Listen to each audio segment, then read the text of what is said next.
Pour cette vidéo, il va être impératif de regarder la première vidéo à ce sujet qui s'appelle « Les plagiats honteux des youtubeurs francophones, Punky dénonce Ed Layton et The Great Review ». Pour comprendre, il y a eu la vidéo de H Bomber Guy, qui est un youtubeur américain qui a fait une vidéo de 4 heures sur les plagiats de divers influenceurs américains. Elle a fait 7 millions de vues en l'espace de 4 jours. Et The Great Review, notamment, et Ed Layton se sont fait éclabousser du côté francophone. Il y en a eu quelques-uns d'autres, mais ça s'est très vite tari. Par contre, pour du côté de The Great Review, ça a pris une autre ampleur. Comme on l'avait vu, il y a l'écrivain Sébastien Delahaye, du livre sur Call of Duty, qui a expliqué avoir été contacté par The Great Review et qui regrette qu'il ne l'ait pas placé dans la description, dans les sources, alors qu'il s'est fortement inspiré de son livre. Et face à tout ça, The Great Review se sent obligé de donner un droit de réponse, un petit droit de réponse de 17 minutes pour se justifier de tout ça. Vous allez voir, c'est très intéressant parce qu'on a des mails et des échanges et l'avis de Sébastien Delahaye qui a écrit le livre de Call of Duty, donc on a son droit de réponse et également on a le droit de réponse de The Great Review. Et en tant que journaliste, il est très important de voir les droits de réponse de ces gens-là. Allez, on est parti.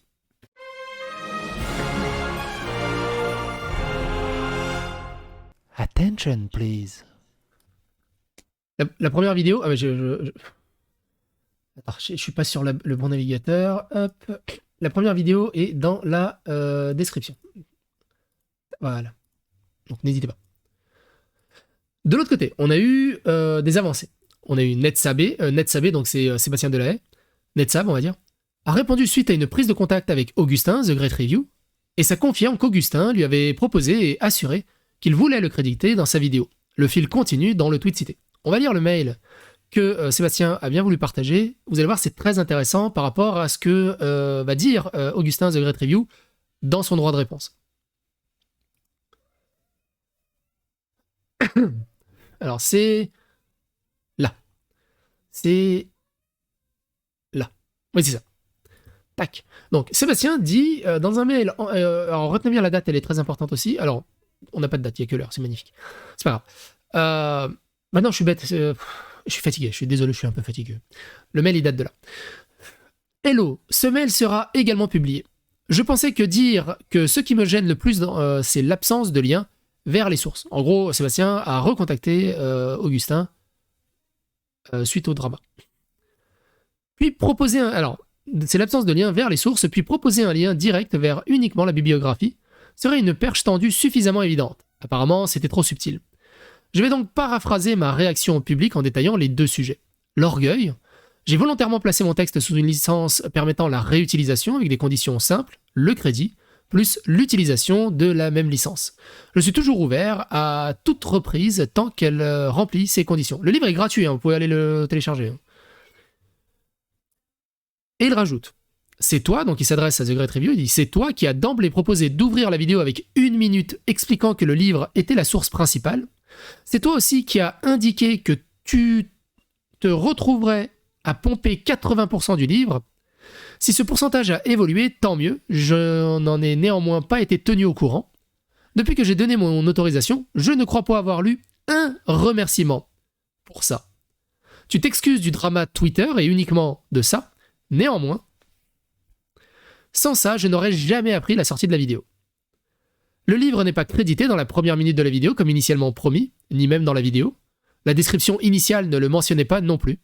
Et au final, il y a un petit texte condescendant et qui dit des choses très différentes de ton mail du mois de mai, notamment sur la temporalité, sans lien pointant vers le livre. Vous allez voir, je suis pas... Vous allez voir après, Augustin The Great Review, je trouve qu'il a des points, des excuses et des arguments qui tiennent la route. Il y a des autres arguments qui sont un peu... Tu sens qu'il est un peu touché dans son orgueil aussi. Vous allez voir. Mais retenez... Enfin, c'est pour ça que je lis doucement. Retenez bien tous les éléments parce que justement, c'est ce qui va chercher à débunker The Great Review.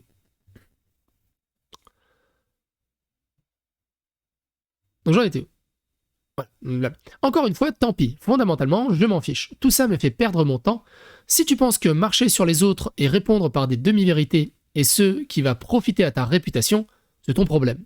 Mon problème, c'est les sources. Les sources, une information non sourcée, c'est un ragot. 1h30 d'information non sourcée, c'est un long métrage de fiction. Citer ces sources, c'est non seulement la base même du travail de recherche documentaire, c'est aussi ce qui en fait la valeur. C'est ce qui permet de vérifier que l'auteur ou journaliste documentaire s'appuie sur ces bases solides et peut étayer ses informations. C'est ce qui permet la vérification du travail et c'est ce qui, le cas échéant, en permet la poursuite ou la reprise, comme dans ton cas. Non seulement je ne doute pas que tu aies fait des recherches de ton côté, mais je le sais, ton mail du mois d'août, que j'avais complètement zappé, sur le projet Icebreaker, en est une preuve. Et tu as raison, dans mon texte, il y a au mieux une phrase mal tournée, si on veut parler en demi-vérité, et plus certainement une erreur. Tu dis régulièrement que tu as d'autres sources, là aussi je n'en doute pas, mais il faut les lister, qu'elles viennent de ma bibliographie ou d'ailleurs, peu importe. L'important, c'est que tout le monde puisse y avoir accès. À toi de faire le nécessaire, Sébastien. NetSab rappelle que le livre est sous licence CC pour permettre la reprise avec crédit plus utilisation de la même licence. Un mois après, 0 lien vers le livre et les sources. Une information non sourcée, c'est un ragot, donc il reprend le truc. Ce qui est assez intéressant aussi, The Great Review, sur son Twitter, n'a jamais écrit Sébastien, donc pour Sébastien Delahaye, n'a jamais écrit Delahaye, donc il n'a jamais parlé de Delahaye, ni de Sébastien, ni NetSab. Il l'a jamais cité. Sur Twitter, hein, sur Twitter. Vous allez voir, après, il se défend d'avoir cité. Mais c'est très intéressant. J'en ai lu des excuses de ses fans, mais aucun n'a mentionné que la vidéocode... Qu'est-ce qui se passe ? Aucun n'a mentionné que la vidéocode était terminée depuis le 4 septembre et qu'Augustin avait le temps pour inclure la bibliographie et ou citer NetSab, qu'il a contacté plusieurs fois entre mai et septembre. La vidéo qu'il a sortie sur Call of Duty, qui est incroyable. Hein. Si vous l'avez pas vu, la vidéo qu'il a fait sur Call of Duty, c'est une des meilleures vidéos qui puisse exister. Ça là-dessus, j'ai appris tellement de trucs, je fais waouh la vache, mais faut que ça sorte au cinéma, enfin faut que ça se passe dans les écoles. C'est incroyable. Mais du coup, cette vidéo, ce que je veux dire par là, c'est qu'elle est travaillée. Il a mis 6 mois à la produire. 6 mois. En 6 mois de production, il n'a pas pensé à mettre les sources dans la description. C'est quand même bizarre. Sachant que c'est quasiment la pierre angulaire des sources. Mais admettons. Et donc, du coup, réponse. Alors, la vidéo dure 17 minutes. Il y a beaucoup de choses intéressantes. Est-ce que je le laisse... Non, il a vraiment une belle voix. Je me suis dit, est-ce que je le mets en accéléré? Mais il a un talent oral, une prosodie et un talent fou. On va le laisser en normal. Écoutez ça. Yo, courte vidéo parce que hier on m'a envoyé un tweet. Eh bah bravo. Je me faisais accuser de plagiat. Un tweet de ce gars qui s'appelle F2Sous, qui commence à faire des stats, hein, mine de rien. C'est pour ça que je suis obligé de réagir quand quelqu'un Donc il est obligé de réagir parce qu'il a fait 300 000 vues hein, sur son tweet. essaie de te faire du mal mais qui fait 2 likes, c'est facile de l'ignorer. Mais là il est en train de traîner mon nom dans la boue devant quand même beaucoup de gens. En essence, qu'est-ce qui m'est reproché? D'avoir plagié pour la vidéo Call of Duty l'ouvrage d'un ex-journaliste jeux vidéo français qui s'appelle Sébastien Delahaye, un bouquin qui s'appelle Call of Duty, coulisses d'une usine à succès. Et allez le lire ce bouquin, il est facilement accessible et il est incroyable. Et l'entreprise semble avoir été un peu motivée par la sortie récente d'une très très grosse vidéo sur YouTube d'un big YouTuber américain qui s'appelle H-Bomberguy, dans lequel il dénonce plein de gros youtubeurs problématiques sur YouTube qui plagient autrui, et je suis désigné dans ce thread Twitter donc comme une des personnes problématiques qui aurait pu être exposée par Bomberguy. Comme on me décrivait de la sorte, le premier truc que j'ai fait c'est que je suis allé voir la vidéo de H-Bomberguy. Elle dure 4 heures. Mais j'ai tout regardé, et que fait Bomberguy pendant ces 4 heures? Et bah il identifie des youtubeurs.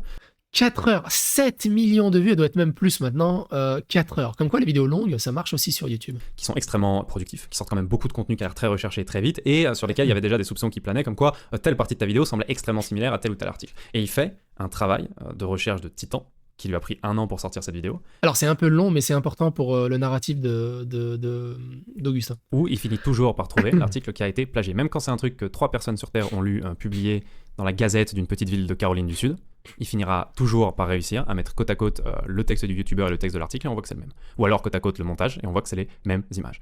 Parfois le youtubeur a essayé d'être smart et il a changé un mot sur 4, mais on voit bien que c'est le même texte. Plus j'avançais dans la vidéo, plus je me disais... Okay. Donc vous vous doutez bien, tout ça c'est pour construire l'argumentatif, pour débunker justement les accusations de plagiat. Et les accusations sont gaguesques. Je suis à des milliards d'années-lumière de faire ça. C'est des gens qui volent le script des autres, qui lisent le script des autres. Ils se font toujours griller à la fin, parce qu'on met leur vidéo à côté de l'article et on les entend lire l'article. Évidemment, toutes mes tournures sont les miennes, évidemment, toutes mes phrases sont les miennes. C'est un exercice que tu peux faire avec aucune de mes vidéos, ni avec le bouquin de Delahaye, ni avec aucun article. J'ai toujours été hyper fier de la façon que j'ai d'écrire. Et surtout, c'est extrêmement simple à prouver. Si F2Sous, s'il voulait faire le travail jusqu'à la fin, il avait juste à foutre le texte de Delahaye en front, foutre ma voix en fond, et laisser les gens constater par eux-mêmes que je lis Delahaye. Il l'a pas fait, parce que ça donnerait rien, évidemment. Puis aussi parce que balancer une vague phrase assassine, sur Twitter, c'est beaucoup plus efficace. Ça excite plus les foules. Ah bah ça. Maintenant, il y a des façons plus malignes que ça de plagier. Dans la définition commune du plagiat, il n'y a pas que reprendre le langage ou les expressions des gens, il y a aussi reprendre leurs idées ou leurs pensées.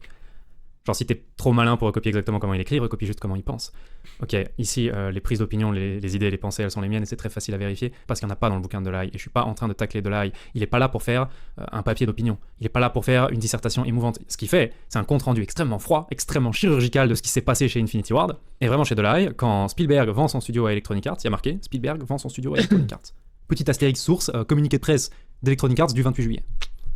Et moi, derrière, je débarque en prenant plein de positions parce que j'aime bien jouer les rebelles et j'aime bien avoir une grande gueule. Et je débarque en disant Spielberg devait être super triste, il avait une vision super intéressante du jeu vidéo. EA, ils ont grave bien senti l'avènement du jeu de guerre. Ouais, il fait de la narration, il fait du narratif, comme Seb Lafrite. Hein. Pour ceux qui voient pas trop son taf, c'est un peu comme Seb Lafrite quand il parle d'histoires passionnantes. C'était smart. Ça, c'est entièrement. Un vrai reproche qu'on pourrait me faire est de balancer beaucoup de prises de position à l'instinct que je peux pas forcément backer. Ça, ce serait peut-être légitime. Mais les opinions, que moi. Très facile à checker, lisez le livre. Donc j'ai lu le bouquin de Delay, il est incroyable, c'est un trésor d'informations si tu veux écrire sur Call of Duty, c'est même sa lecture il y a des années qui m'a donné envie de un jour faire une vidéo sur Call of Duty. Mais vraiment, le langage, les pensées, les idées et les expressions sont les miennes. Mais, c'est pas fini, ce serait pas drôle. Il reste l'épineuse question des informations. Sur ça, j'avais un problème. Parce que même si on est en dehors de la définition basique du plagiat, il y a de fait quelque chose de sale à reprendre l'intégralité des infos d'une personne et de juste lui. Et j'avais beau retourner ciel et terre, il avait fait un travail tellement exhaustif que si je voulais traiter le même sujet que lui, c'est-à-dire les tensions internes pendant la création de Call of Duty, bah oui, j'avais l'impression de prendre que son travail à lui. Et donc ça, on rejoint sur leur échange dans le mail de Sébastien. Et j'étais tellement embêté qu'à un moment, je lui ai envoyé un mail en lui disant frérot, ça te dérange si je te... Alors du coup, c'est très important ça aussi de le lire. Donc voilà, bonjour, donc ça date du 19 mai. Bonjour Sébastien, on ne se connaît pas, je m'appelle Augustin, j'ai une chaîne YouTube The Great Review sur laquelle je raconte des histoires généralement sur les jeux vidéo et la pop culture. J'ai récemment eu la chance de lire votre livre Call of Duty, les coulisses des usines à succès, j'ai été très impressionné par ton travail de recherche. Pourquoi il le tutoie de lire votre livre et j'ai été très impressionné par ton travail. Ah oui, d'accord. On passe du vouvoiement au tutoiement en une demi-phrase. De recherche, des détails sur les affaires internes des studios tels qu'on n'en voit jamais dans la presse. Permettez-moi de vous... Et il vous voit. Permettez-moi de vous demander plusieurs choses.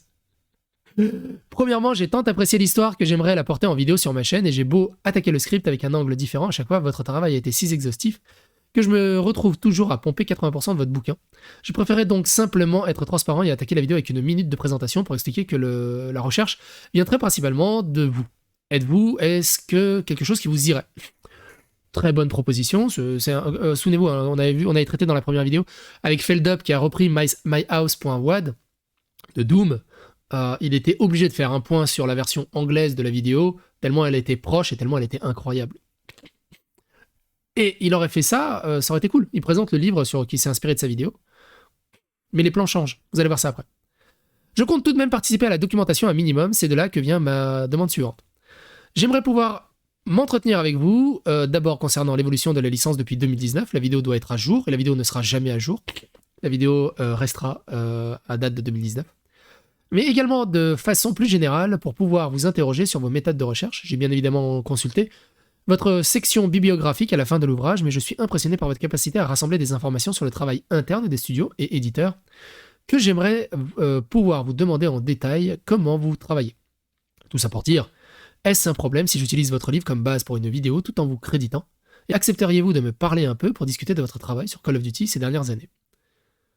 Je suis évidemment prêt à vous payer pour votre temps en attente de votre retour. Encore une fois, mes félicitations, c'était l'une des lectures les plus intéressantes sur le monde du développement depuis les ouvrages de Jason Schreier. Ça tartine beaucoup en sens du poil. Après, il le démonte un peu dans le droit de réponse. Tu sens qu'il a un peu, il l'a un peu en travers de la gorge contre Sébastien. Donc le jour même, Sébastien lui répond « Merci d'avoir lu et apprécié. Pas de souci pour réutiliser le livre et sous licence Creative Commons. Pour cette raison, mon travail de recherche, blablabla. » Et le 1er août, donc du 19 mai, le 1er août, il revient. Bonjour Sébastien, c'est encore moi. J'ai continué mes recherches de mon côté et je suis tombé sur ce que je crois être une contradiction à la page 47. Donc il trouve un truc qui se contredit dans le livre. De crédit et en échange, je récupère toutes les infos puisque tu as fait le travail le plus exhaustif possible. Et il m'avait dit oui. Le truc c'est Entre-temps, mon ego surdimensionné de créateur de contenu m'a rattrapé et j'ai jamais pu m'y résoudre. Il est hors de question que je passe 2 mois à faire une vidéo qui regurgite les infos d'une seule personne en fait. C'est la raison pour laquelle j'ai envoyé ce mail à Delay en mai et la vidéo code n'est sortie qu'en novembre, 6 mois plus tard, avec une seule vidéo entre les deux. La vidéo Ah ouais, elle a fait 1 700 000 vues, mine de rien. Rockstagger. Et tout le monde qui suit mon feed Twitter peut vérifier assez facilement que la vidéo Rockstagger a été faite en 1 mois seulement, donc il y a eu 5 mois sur la vidéo Call of Duty. 5 mois pendant lesquels je me suis dit, si je suis pas capable de faire mieux que lui sur exactement son sujet, bah je vais me dézoomer. Il va dézoomer. Plus de trucs différents. Résultat des courses, dans le bouquin de la Haye, il n'y a pas un mot sur la façon dont les missions sont pensées. Il n'y a pas un mot sur la mise en scène, il n'y a pas un mot sur les progrès de gameplay. Il rentre quasiment Et ça, c'était vraiment cool. Hein. jamais dans le détail d'aucun jeu. Cet ajout était vraiment cool. Aucun détail comme à quel moment ils ont fait les fumigènes, à quel moment ils ont fait l'apparition des noms. Pas un mot sur l'histoire, comme quoi Infinity Ward était complexé de développer que sur PC, ils étaient contents de faire l'ouverture de la Xbox 360. Pas un mot sur la musique. Pas un mot sur les premiers hardware, les premières manettes qui n'avaient pas de joystick, qui n'étaient pas adaptées, les galères des devs pour s'adapter à un hardware pas pensé pour eux. Le seul point de gameplay. En gros, dans le narratif, il amène tout ce qu'il a, qui vient de lui-même, que c'est pas tout est pas pompé de son livre. Que je me souviens dont il a parlé, c'est le fait que la vie se met à remonter par elle-même à partir de Call of Duty 2. Et encore, il ne dit que ça, il ne dit pas que ça vient de Halo. Encore une fois, je suis pas en train de tacler Delay. La raison pour laquelle il parle pas de tout ça, c'est qu'il ne fait pas un bouquin sur le game design. Lui, il s'intéresse exclusivement au rapport entre développeurs et au rapport entre développeurs et éditeurs. Mais moi, le game design, j'adore ça. Moi, ça me passionne. Et donc, j'en tartine des pages et des pages dans mon script. Mais vous voyez bien, du coup, que partir dans une direction complètement différente de l'ouvrage que je suis censé être en train de plagier par pure passion, c'est pas vraiment un comportement de plagieur. J'ai fait une intro de 10 minutes sur Rare, GoldenEye, Nintendo, la façon dont Rare a craqué un dev kit, la façon dont on leur a confié la licence James Bond et le fait qu'ils sont les premiers à avoir posé c'est quoi les règles pour faire une expérience FPS cinématique sur console. Il y a 10 minutes de ça au début de ma vidéo. La partie de Sébastien Delay sur Rare et GoldenEye, elle est là, dans son livre. Ça dure 10 phrases et demie. Si je suis un plagieur, je suis un plagieur avec beaucoup d'imagination. Voilà l'intégralité de ce qu'il a à dire sur Titanfall 2. Et MW2, même constat. J'ai fait genre 7 minutes dans ma vidéo pour parler de l'importance de MW2, du fait qu'ils ont bien senti l'époque, de comment ils ont utilisé YouTube pour exploser la partie de Delay sur MW2, c'est ça. Vous noterez d'ailleurs qu'il termine cette partie en disant que MW2 offre quasiment rien de nouveau par rapport à MW1, un point avec lequel je suis très très en désaccord. Et j'explique pendant des minutes et des minutes à quel point c'est un step-up MW2 par rapport à MW1. Donc apparemment je suis le mec qui copie les réponses de son pote 20 minutes avant le début du cours, mais apparemment je m'embrouille avec lui sur les réponses aussi. D'ailleurs en vrai je vais faire un peu plus que m'embrouiller avec lui sur les réponses.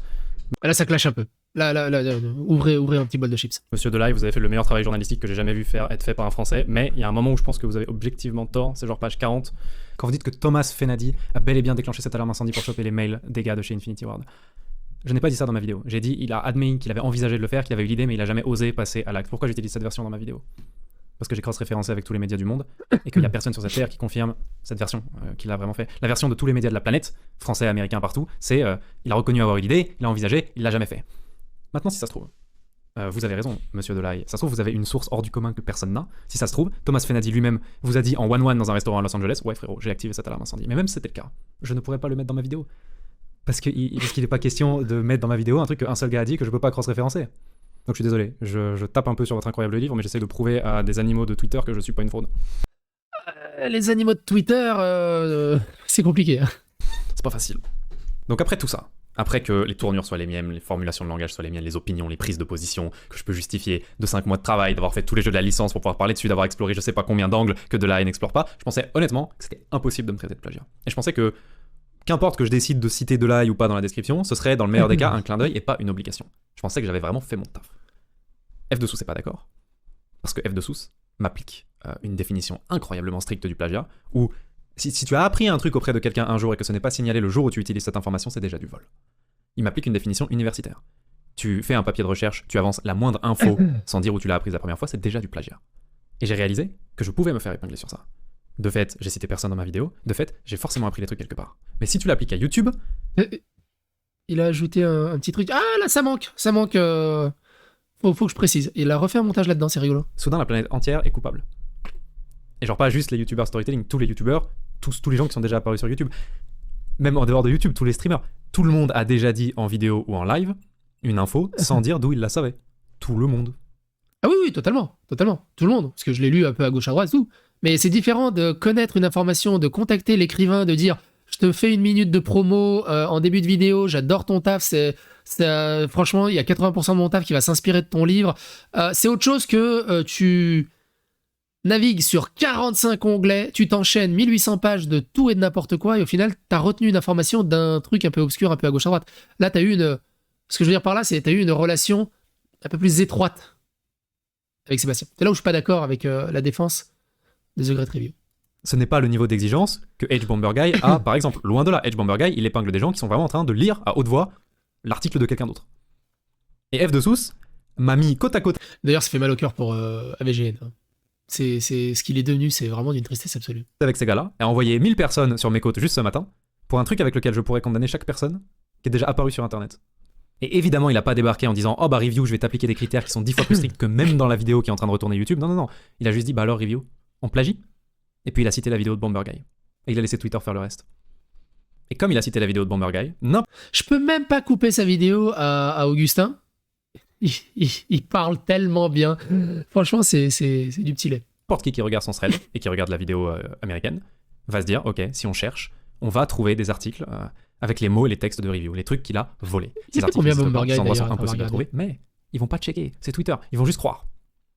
Puisque Delay a fait un travail exceptionnel, et puisque j'ai appris plein de trucs auprès de lui, est-ce qu'on n'aurait pas pu éviter tout ce drama simplement en le 8 citant millions par de- élégance, par politesse, et on n'aurait pas donné de matière au haineux? Oui, mais d'ailleurs c'était prévu. Il est dans la description. Il n'était pas dans la première version de la description. Et la Alors là, pareil.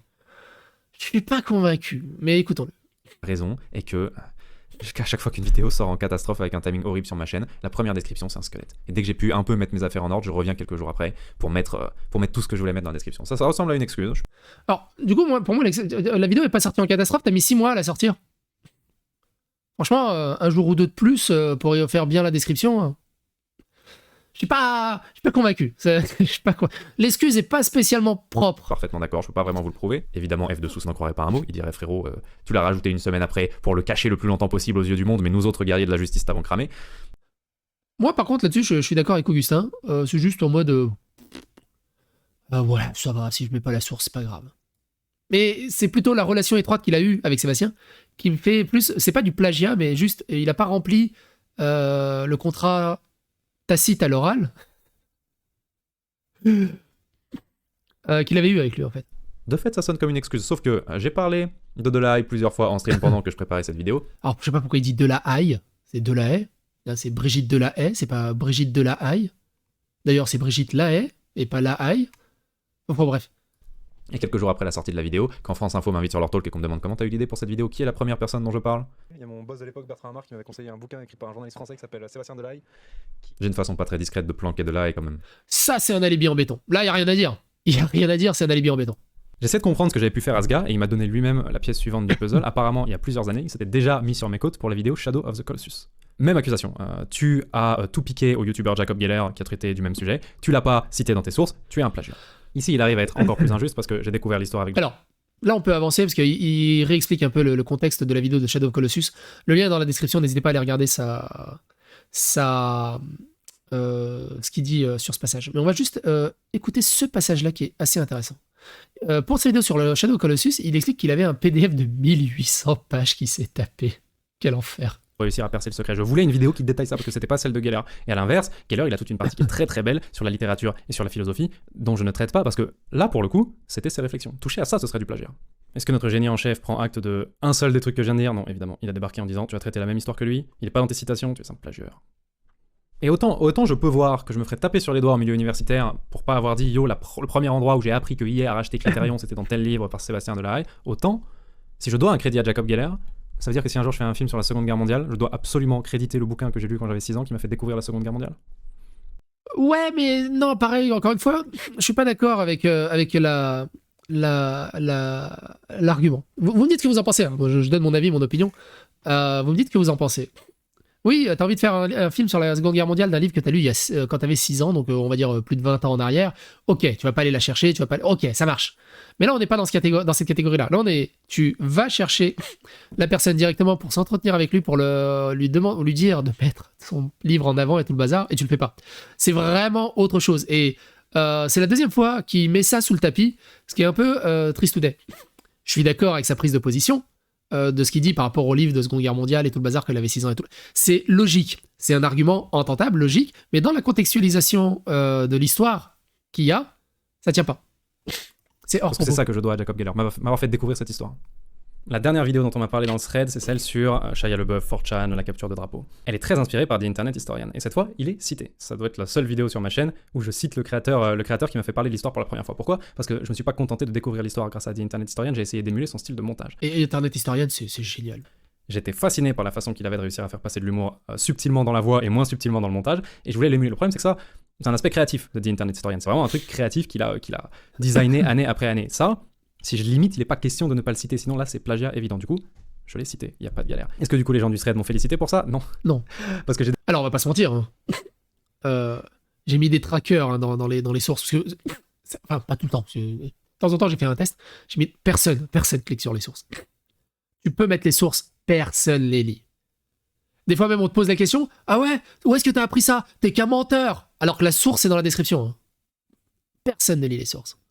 Donc oui, il faut. Moi, je pars du principe qu'il faut mettre les sources. Ou au moins les principales. Au moins les principales. Comme le livre sur Call of Duty. Pas toutes les sources, parce que évidemment, en 5 mois, il a dû traverser des centaines de sites et des milliers de pages, mais les principales. Vraiment les principales. Qui l'ont aidé à tout ce travail de recherche. Et puis après, il met un petit etc. et puis basta. découvert en regardant la vidéo que The Internet Historian est l'un des youtubeurs qui s'est fait griller par H. Bomberguy. Apparemment, il avait plagié des vidéos. Et donc leur réaction, ça a été « Haha, tu t'es inspiré d'un plagieur, c'est bien la preuve que t'es un plagieur aussi. » Ce qui est un argument du niveau de « Ton oncle était alcoolique, tu seras forcément alcoolique toi aussi. » Ce qui vraiment me fait dire qu'il n'y a pas un gars dans ce thread qui a plus de 15 de QI. Oh, regardez qui c'est. Regardez qui c'est, notre bonne vieille Nathalie, harceleuse en chef du Wokistan.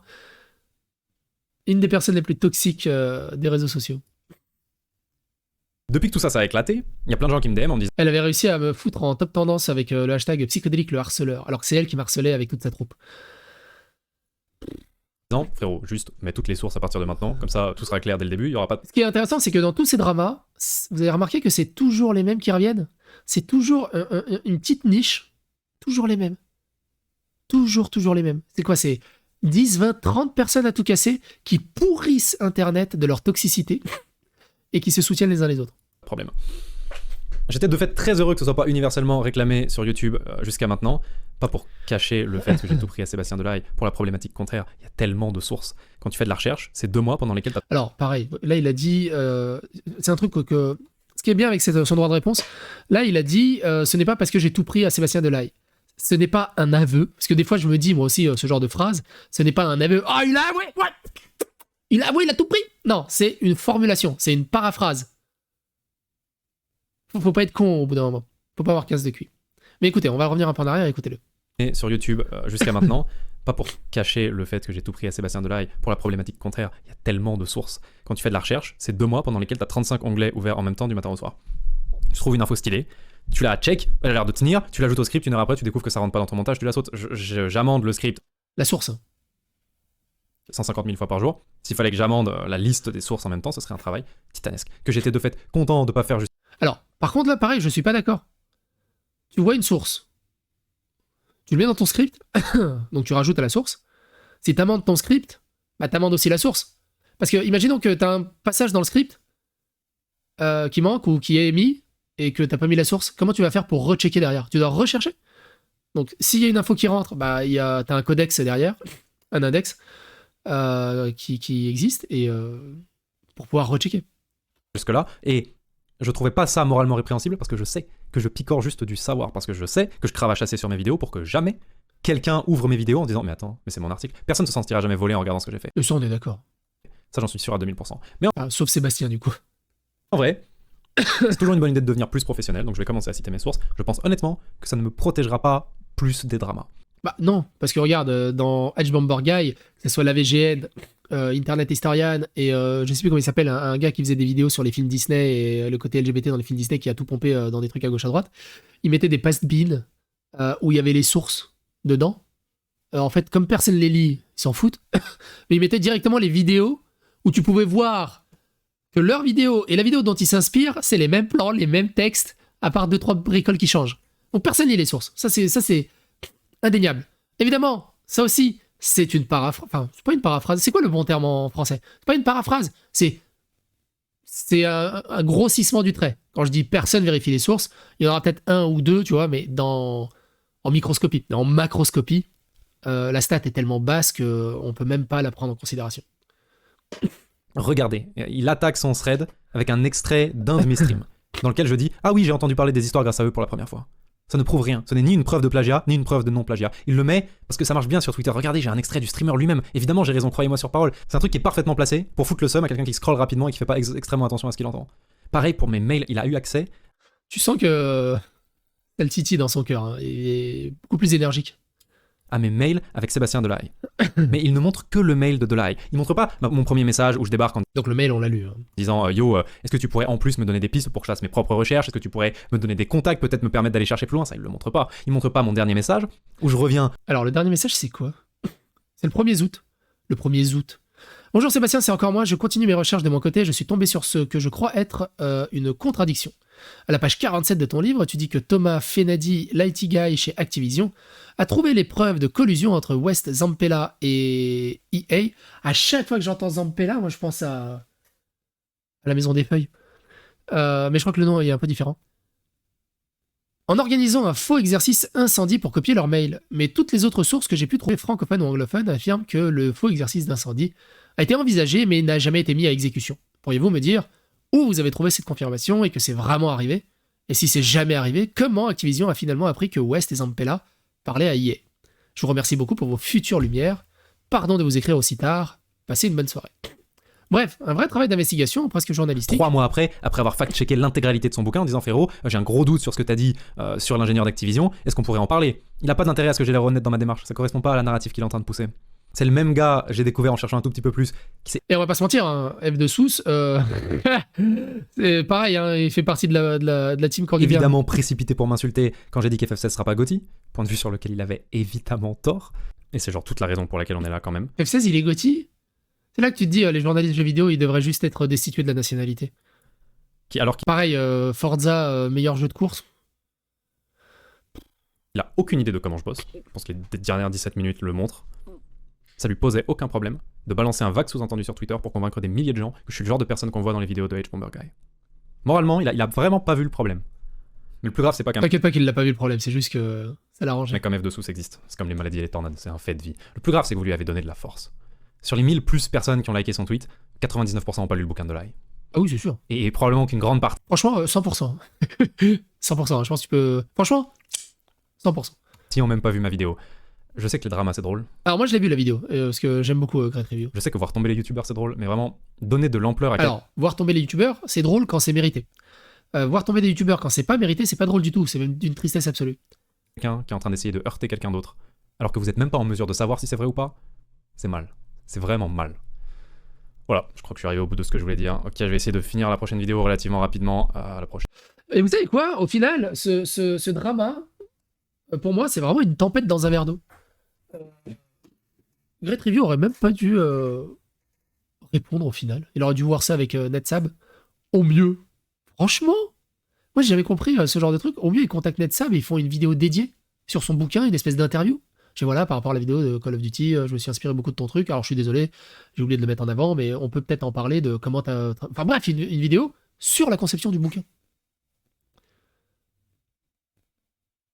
Bref. Et vous, qu'est-ce que vous en pensez? N'hésitez pas à donner votre avis, votre opinion dans les commentaires. Et à bientôt pour d'autres vidéos.